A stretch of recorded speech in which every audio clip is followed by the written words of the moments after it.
যাদের caste certificate অর্থাৎ ST SC OBC সার্টিফিকেটটি manual রয়েছে বা 2011 বা 2012 আগের সার্টিফিকেট, তাদেরকে সার্টিফিকেটটি ডিজিটাল করতে হবে বা ডিজিটালাইজেশন করাতে হবে। এবং যাদের ওবিসি সার্টিফিকেট ম্যানুয়াল রয়েছে বা হাতে লেখা রয়েছে, তাদের ক্ষেত্রে বর্তমানে রিভ্যালিডেশনের জন্য আবেদন করতে পারবেন না বা রি ইস্যুর জন্য আবেদন করতে পারবেন না। আপনি যদি আপনার ওবিসি সার্টিফিকেটটি রিভ্যালিডেশন করাতে চান, তাহলে কিন্তু প্রথমে আপনাকে আপনার সার্টিফিকেটটি ডিজিটাল করতে হবে বা ডিজিটালাইজেশন করাতে হবে। তাই আজকের এই ভিডিওতে আমি আপনাদের দেখিয়ে দেবো যাদের যাদের ম্যানুয়াল সার্টিফিকেট রয়েছে বা যাদের যাদের ম্যানুয়াল কাস্ট সার্টিফিকেট রয়েছে, তারা কিভাবে তাদের সার্টিফিকেটটি ডিজিটালাইজেশন করবেন বা ডিজিটালের জন্য আবেদন করবেন।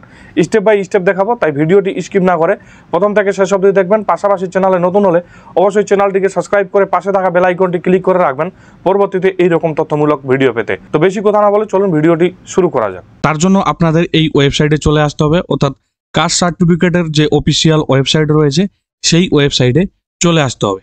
এই ওয়েবসাইটটিতে আসার জন্য বা এই পোর্টালটিতে আসার জন্য আপনারা গুগল সার্চ বারে লিখে দিতে পারেন কাস্ট সার্টিফিকেট www.gov.in। এটি লিখে আপনারা সার্চ করে দিলেই এই ওয়েবসাইটে চলে আসতে পারবেন বা এই পোর্টালটিতে চলে আসতে পারবেন। অথবা আপনারা যদি গুগল সার্চ বারে কাস্ট সার্টিফিকেট লিখে সার্চ করে দেন, তাহলে আপনারা প্রথমে যে লিঙ্কটি দেখতে পাচ্ছেন কাস্ট সার্টিফিকেট www.gov.in, এই লিঙ্কটিতে আপনারা ক্লিক করে দেবেন। ক্লিক করে দিলেই আপনারা এই ওয়েবসাইটে চলে আসতে পারবেন বা এই পোর্টালটিতে চলে আসতে পারবেন। এবার আপনার ম্যানুয়াল কাস্ট সার্টিফিকেট রয়েছে, অর্থাৎ ম্যানুয়াল ওবিসি সার্টিফিকেট বা এসটি সার্টিফিকেট বা এসসি সার্টিফিকেট রয়েছে, তাহলে সেটিকে আপনি ডিজিটালাইজেশন করার জন্য বা ডিজিটাল করার জন্য আপনারা এখানে একটি অপশন দেখতে পাচ্ছেন ব্যাকলগ সার্টিফিকেট। এই অপশনটিতে আপনারা ক্লিক করবেন। ক্লিক করে দেওয়ার পর তিনটি অপশন চলে আসবে। এরপরে আপনারা প্রথমে যে অপশনটি দেখতে পাচ্ছেন apply for digital certificate for SC ST OBC, এই অপশনটিতে আপনাদের ক্লিক করতে হবে। ক্লিক করে দেওয়ার পর আপনাদের সামনে এইরকম একটি ইন্টারফেস চলে আসবে। এবার এখানে যে অপশনগুলি রয়েছে বা এই ফর্মটি আপনাদের পূরণ করতে হবে বা ফিল আপ করতে হবে। এরপর এখানে আপনারা দেখতে পাচ্ছেন প্রথমে যে অপশনটি দেওয়া রয়েছে, এখানে বলা হয়েছে ম্যানুয়াল কাস্ট সার্টিফিকেট নম্বর, অর্থাৎ আপনার যে ম্যানুয়াল কাস্ট সার্টিফিকেট রয়েছে সেই ম্যানুয়াল কাস্ট সার্টিফিকেটের নম্বরটি বা আপনার যে হাতে লেখা কাস্ট সার্টিফিকেট রয়েছে সেই হাতে লেখা কাস্ট সার্টিফিকেটের নম্বরটি আপনাকে এখানে পুট করতে হবে। সেই নম্বরটি পুট করে দেওয়ার পর এখানে বলা হয়েছে সার্টিফিকেট ইস্যু ডেট, অর্থাৎ আপনার যে সার্টিফিকেটটি রয়েছে বা আপনার যে ম্যানুয়াল সার্টিফিকেটটি রয়েছে সেই সার্টিফিকেটটি কবে ইস্যু করা হয়েছে সেই ডেটটি আপনাকে এখানে সিলেক্ট করতে হবে। ডেটটি সিলেক্ট করার জন্য আপনারা এখানে একটি ক্যালেন্ডার অপশন দেখতে পাচ্ছেন। এই ক্যালেন্ডার অপশনে ক্লিক করে দিলে একটি ক্যালেন্ডার ওপেন হয়ে যাবে। এবার এখান থেকে আপনাকে সেই ডেট, সেই মাস, সেই সাল সিলেক্ট করতে হবে। সাল সিলেক্ট করার জন্য আপনারা স্ক্রল করে এইভাবে নিচে চলে যাবেন। নিচে যাওয়ার পর আপনারা এখানে দেখতে পাচ্ছেন আপনাদের ক্ষেত্রে যেই সালটি হবে সেই সালটি আপনারা সিলেক্ট করে নেবেন। সিলেক্ট করে নেওয়ার পর এবার আপনাকে মাস সিলেক্ট করতে হবে, অর্থাৎ মাসের নাম সিলেক্ট করতে হবে। মাসের নাম সিলেক্ট করার পর এবার আপনাকে ডেটটি সিলেক্ট করে নিতে হবে। এরপর এখানে বলা হয় যে সার্টিফিকেট ইস্যুইং অথরিটি, অর্থাৎ আপনার যে ম্যানুয়াল সার্টিফিকেট বা হাতে লেখা সার্টিফিকেট রয়েছে কোন অথরিটির দ্বারা ইস্যু করা হয়েছে সেটি আপনাকে এখানে লিখতে হবে। সেটি আপনারা আপনাদের ম্যানুয়াল সার্টিফিকেটে পেয়ে যাবেন। তবে আপনার যে অথরিটি সেই অথরিটির নাম হবে আপনার সাব ডিভিশন। এখানে আপনি আপনার সাব ডিভিশনের নামটি লিখে দিবেন এবং আপনার সাব ডিভিশনের নামটি আপনি আপনার পুরনো হাতে লেখা সার্টিফিকেটে বা ম্যানুয়াল সার্টিফিকেটে পেয়ে যাবেন। সেখানে যেটি লেখা থাকবে সেটি আপনি এখানে লিখে দিবেন। এরপর এখানে বলা হয়েছে কাস্ট, এখানে আপনাকে কাস্ট সিলেক্ট করতে হবে। কাস্ট সিলেক্ট করার জন্য এখানে আপনারা ক্লিক করে দিবেন।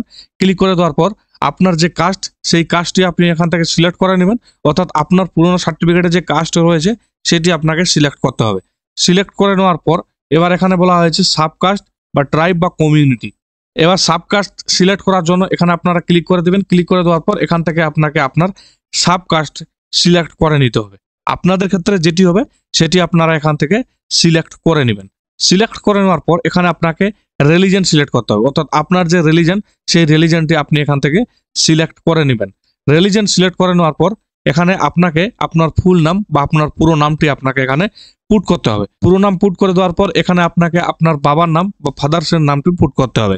ফাদার নাম পুট করে দেওয়ার পর এখানে আপনাকে ডেট অফ বার্থ সিলেক্ট করতে হবে। ডেট অফ বার্থ সিলেক্ট করার জন্য এখানে আপনারা যদি ক্লিক করে দেন তাহলে ক্যালেন্ডার অপশনটি চলে আসবে। এবার এখান থেকে আপনাকে ডেট অফ বার্থ সিলেক্ট করে নিতে হবে।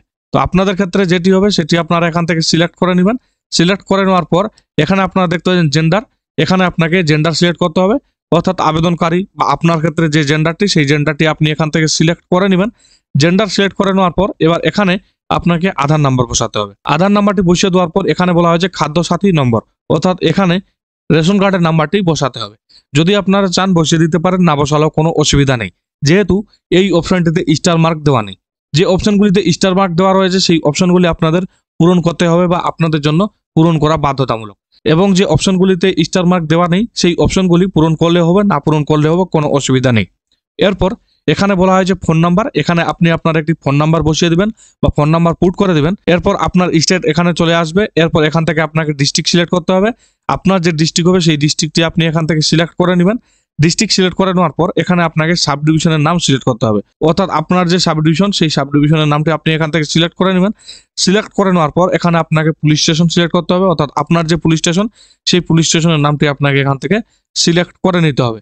পুলিশ স্টেশনের নাম সিলেক্ট করে নেওয়ার পর বা থানার নাম সিলেক্ট করে নেওয়ার পর এরপর এখানে আপনাকে পোস্ট অফিসের নামটি লিখে দিতে হবে, অর্থাৎ আপনার যে পোস্ট অফিস সেই পোস্ট অফিসের নাম আপনি এখানে লিখে দিবেন। এরপর এখানে বলা হয়েছে মিউনিসিপ্যালিটি এবং বলা হয়েছে ব্লক।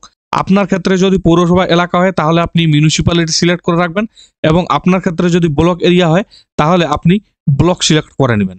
তো আপনার ক্ষেত্রে যদি মিউনিসিপ্যালিটি হয় তাহলে আপনি এখানে মিউনিসিপ্যালিটি সিলেক্ট করে নেওয়ার পর এখান থেকে আপনাকে মিউনিসিপ্যালিটির নামটি সিলেক্ট করে নিতে হবে।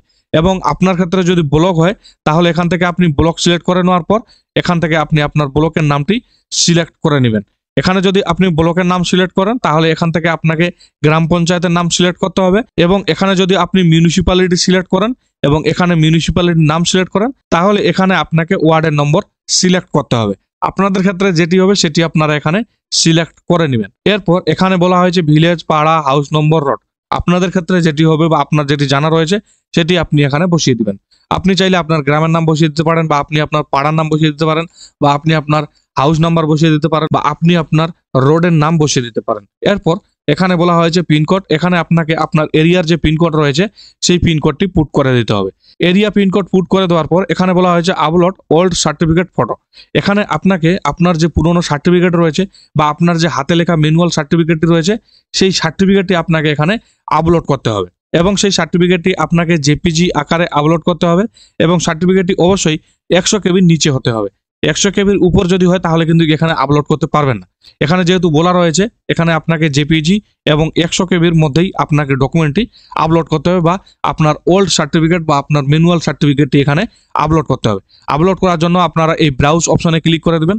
ব্রাউজ অপশনে ক্লিক করে দিলে আপনার মোবাইলে বা আপনার কম্পিউটারে ফাইল লোকেশন ওপেন হয়ে যাবে।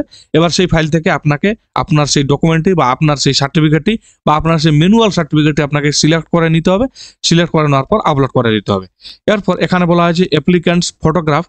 এখানে আপনাকে একটি ফটোগ্রাফ আপলোড করতে হবে, অর্থাৎ পাসপোর্ট সাইজের একটি ফটো এখানে আপনাকে আপলোড করতে হবে, এবং সেই ফটোটিও জেপিজি আকারে আপলোড করতে হবে, এবং ফটোটির সাইজ হতে হবে 50 কেবির নিচে। 50 কেবির উপরে যদি হয় তাহলে কিন্তু ফটোটি আপলোড নিবে না। এরপর আপনারা স্ক্রল করে নিচে চলে যাবেন। স্ক্রল করে নিচে আসার পর এখানে আপনারা দেখতে পাচ্ছেন একটি ক্যাপচার কোড দেওয়া রয়েছে। এই ক্যাপচার কোডটি আপনাদের এই ইন্টার ক্যাপচারের ঘরে বসিয়ে দিতে হবে। যদি ক্যাপচার কোডটি বুঝতে অসুবিধা হয় বা সমস্যা হয় তাহলে আপনারা এখানে রিফ্রেশের অপশন দেখতে পাচ্ছেন। এই রিফ্রেশের অপশনে ক্লিক করে আপনি ক্যাপচার কোডটি পরিবর্তন করে নিতে পারবেন বা ক্যাপচার কোডটি চেঞ্জ করে নিতে পারবেন। ক্যাপচার কোডটি চেঞ্জ করে নেওয়ার পর ক্যাপচার কোডটি এখানে বসিয়ে দিবেন। এরপর এই সাবমিট অপশনে আপনাদের ক্লিক করে দিতে হবে। তবে সাবমিট করার আগে আপনারা ভালোভাবে এই ফর্মটি বা আপনারা যেগুলি ডিটেলস ফিল করেছেন সেগুলি আপনারা একটু ভালো করে দেখে নেবেন। সাবমিট করে দেওয়ার পর আপনাদের সামনে এরকম একটি ইন্টারফেস চলে আসবে। এখানে বলা হয়েছে your application has been submitted successfully, এবং এখানে আপনারা একটি অ্যাপ্লিকেশন নাম্বার পেয়ে যাবেন, এবং এখানে আপনারা দেখতে পাচ্ছেন click here two view acknowledgement. এই ক্লিক হেয়ার অপশনে আপনারা ক্লিক করে অ্যাকনলেজমেন্ট স্লিপটি ডাউনলোড করে নেবেন। তো অ্যাকনলেজমেন্ট স্লিপটি ডাউনলোড করার জন্য ক্লিক হেয়ার অপশনে ক্লিক করে দেব। ক্লিক হেয়ার অপশনে ক্লিক করে দেওয়ার পর এইরকম একটি অ্যাকনলেজমেন্ট স্লিপ আপনারা পেয়ে যাবেন, এবং এখানে আপনারা অ্যাপ্লিকেশন নাম্বার পেয়ে যাবেন, নাম, বাবার নাম, অ্যাড্রেস, সমস্ত কিছু তথ্য বা সমস্ত কিছু ডিটেলস আপনারা এই অ্যাকনলেজমেন্ট স্লিপে পেয়ে যাবেন। এবং এই অ্যাপ্লিকেশন নাম্বার দিয়ে আপনারা আপনাদের স্ট্যাটাসটি চেক করতে পারবেন যে আপনার অ্যাপ্লিকেশনের স্থিতি কি রয়েছে বা আপনার অ্যাপ্লিকেশনের স্ট্যাটাস কি রয়েছে সেটি আপনারা চেক করতে পারবেন। তো চলুন এবার আমরা দেখে নেব কিভাবে আপনারা অ্যাপ্লিকেশনের স্ট্যাটাস চেক করবেন।